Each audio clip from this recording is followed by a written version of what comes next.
线上的网友大家好，我是导演韩岩。线上的网友们，大家好，我是易烊千玺。就是其实不久之前我跟韩岩导演交流过，就是当时您说找那个易烊千玺来演韦一航这个角色，是因为他实在太像了。就是今天我们有时间可以再聊一聊，就是您就是为什么觉得千玺是适合这个角色的？我有一次我们一块儿参加一活动，然后呢，那次是我应该是第一回见他，因为我一直想的，就是我想象当中的他跟我见到的不太一样。我们那次活动也没说话，我就是在观察他，他一直在那个活动里面被拽过来认识这个人，介绍一下；被拽过去认识那个人，介绍一下。他一直彬彬有礼，然后但是呢，在没有那个不需要公关、不需要跟别人打招呼的时候，他就缩在角落里边，就是我觉得特别像这个角色，特别像韦一航，就是给了我印象，留下了特别深的印象。然后那天我就加了那个蒙子的微信，就开始我说那能不能见面聊一下啊？我一见面，我觉得就是他的内心和他的整个的那个习惯吧，生活习惯，包括说话的习惯，都跟韦一航非常像。千玺觉得呢，就是你，因为你有句台词说，就是我不管什么都缩在角落里，就很难对别人打开内心。就真实的你也是这样子的吗？真实的我也是有这个习惯啊，喜欢不凑热闹，喜欢倾听，喜欢待在一边儿。但因为其实我昨天才看一个视频合集啊，就是那个标题好像叫《易烊千玺太欲了》，就是欲望的欲，就是你在舞台上闪闪发光的那个样子，就是觉得特别自信。但是你在这个电影里好像是一个挺自卑，然后很丧的一个孩子。就是你生活里会觉得有丧的这一面吗？我生活里反正也不太积极，但没有说很丧，也有这部分吧。那你就第一次接到剧本，然后看自己要演一个绝症患者，尤其还是脑癌，可能要接受脑部手术这样一个角色的时候，就是有哪些想法冒出来？一开始觉得都是那种比较严重的，比较躺在病床上，然后可能非常消瘦，然后可能随时还插着管儿，有仪器跟着那种比较严重的。然后但是跟导演聊过之后发现，其实前半段根本就不想让大家看出来这两个孩子是癌症患者，然后也不想让就有某些病患特征在他们身上，怕观众看到有些会就是觉得不舒服之类的，就想让观众感觉是两个非常正值青春期的孩子。这跟后面转到死亡那一主题的时候，才会有更强烈的对比。就很多网友说，可能家里有长辈有类似情况的，就可能看到这样题材会就比较沉重嘛。那想问问千玺，其实因为你还很年轻嘛，就是你对于病患群体，然后有哪些认识或者是听说？就你怎么揣摩这个角色的状态呢？状态，因为韦一航他其实到后面的时候才会有一点点发作的部分，发作那个地方，而且导演也咨询过，我们有医学顾问，对医学顾问，然后其实说每一个脑癌患者他的特征都不一样，说那个癌症稍微在脑子里的位置稍微偏一点点，他就那个症状也很多不一样。然后我们当时就选了一个就是抽搐岛，然后还有再多一点的病患特征，其实就是加了点手抖，在情绪激动的时候会有一点，然后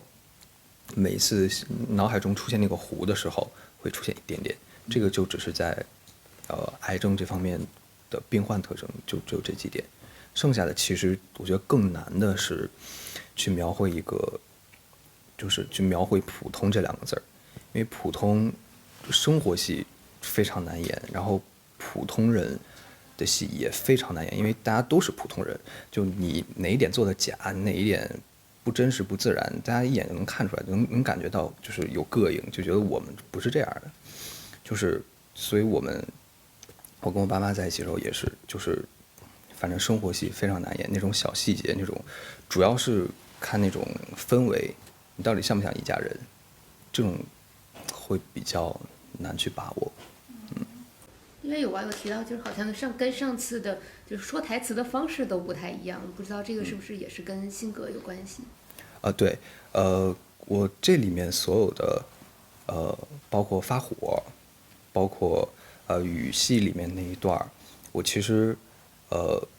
给韦一航的都基本都是蔫不拉几的说话，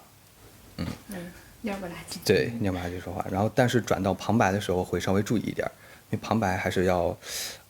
稍微比较叙述一点的方式讲故事给大家听，所以转到人物的时候会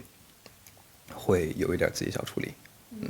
其实能感觉到你这次对角色就揣摩还是很细节的，就包括那个上次花絮我们看到那个拿筷子的细节，还有没有类似的就是刻画人物的小方法能给我们透露一下？导演有没有？我觉得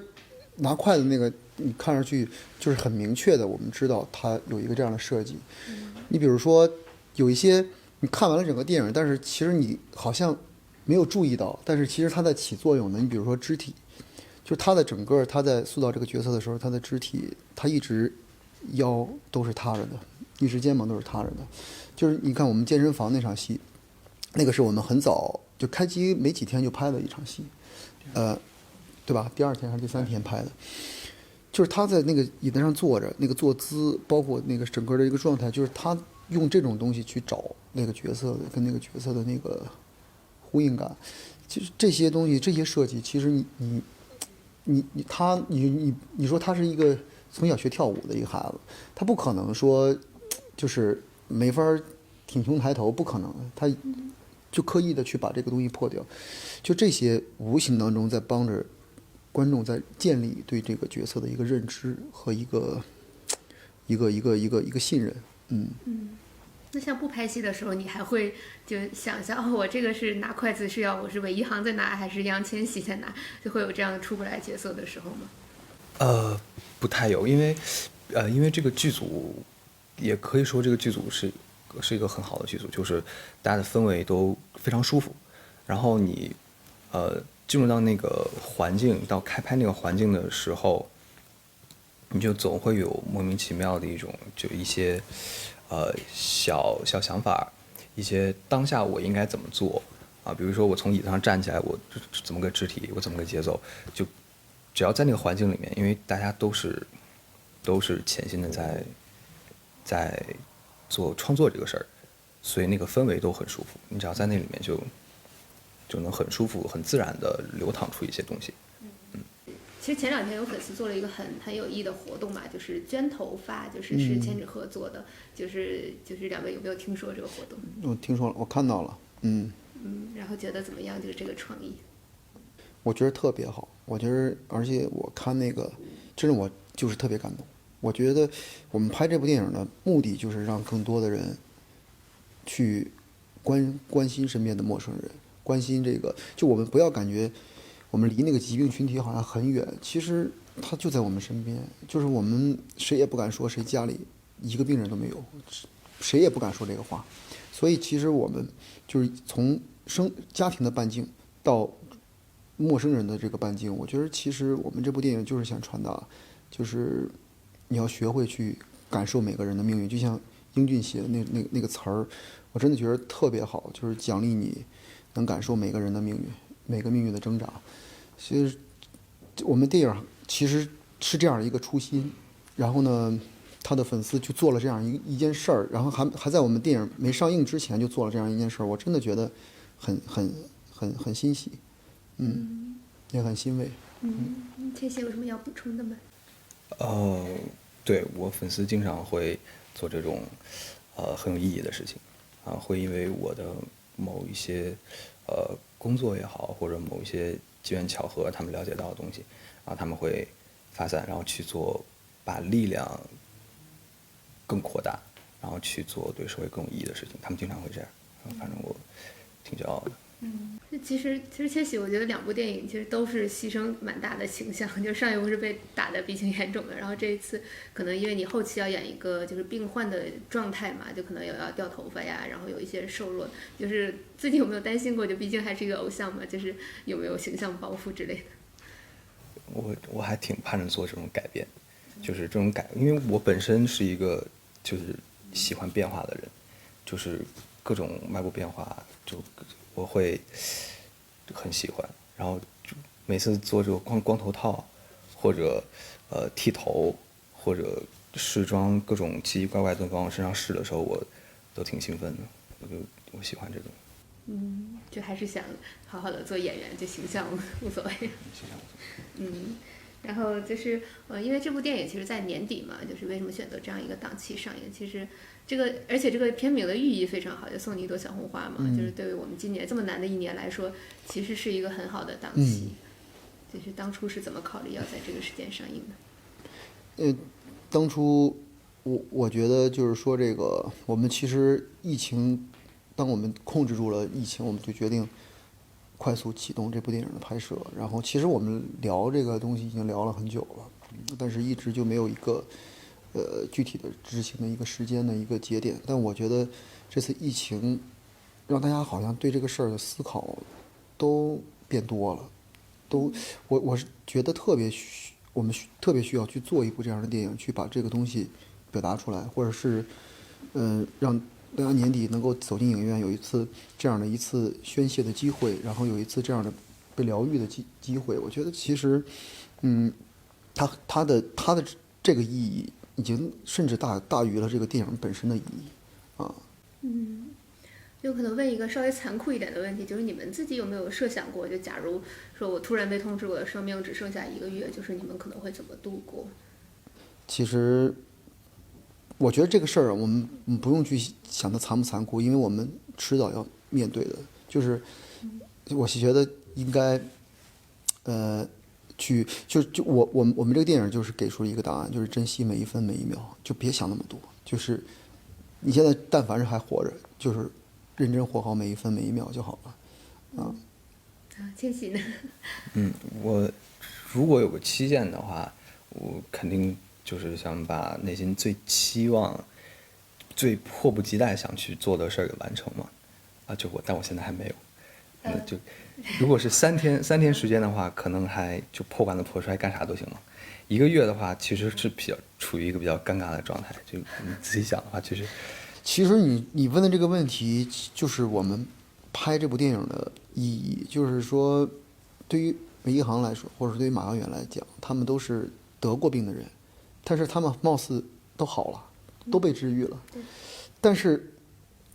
随时有可能反复。就他们也不知道未来会怎么样，就是这种感觉。当你知道一个期限的时候还好，就你还能去计划；当你不知道一个期限的时候，你不知道我的情感应该怎么样付出到什么程度。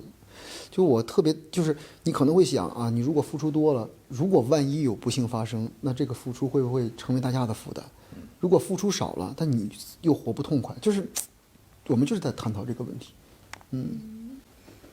那大概就是希望这部电影取得什么样的成绩呢？真诚的来讲，我觉得其实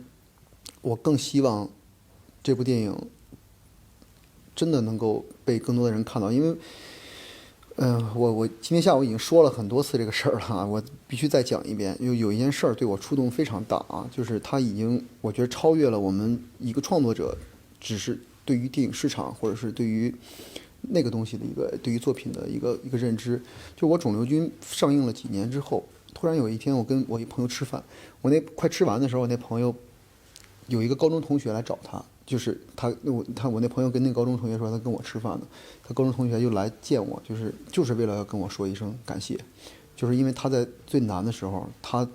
在抗癌的时候，他每天在看着肿瘤君在抗癌，就是那个真的是带给了他勇气，带给了他那个就是战胜那个疾病的那个决心。就这个事儿对我的触动非常大。我觉得就是这个事儿，它已经超越了一部电影应该有多高的票房，或者是多高的市场价值的那个意义。就是我一下觉得，你真的可以拍一部电影，让一个人的心灵得到一些治愈，或者是获得一些勇气。就是这些我原来没太想过。我承认我其实更多的是想的故事本身、戏剧本身、人物本身，就是在创作的过程中，很多的都是在想业务的事儿，我没太想这个之外的事儿。所以我如果说我对这个影片有什么期许，我期许就是更多的人能看到，我期许大家看完之后不要觉得我们讲了一个毫无意义的事儿。我希望大家真的能够好像我们讲的事儿正好他们也需要，也真的治愈到他们了。我觉得这个是我最大的一个期许。好，我们时间差不多到了，最后2位再就用一句话给大家推荐一下这部年底的非常温暖的电影吧。就是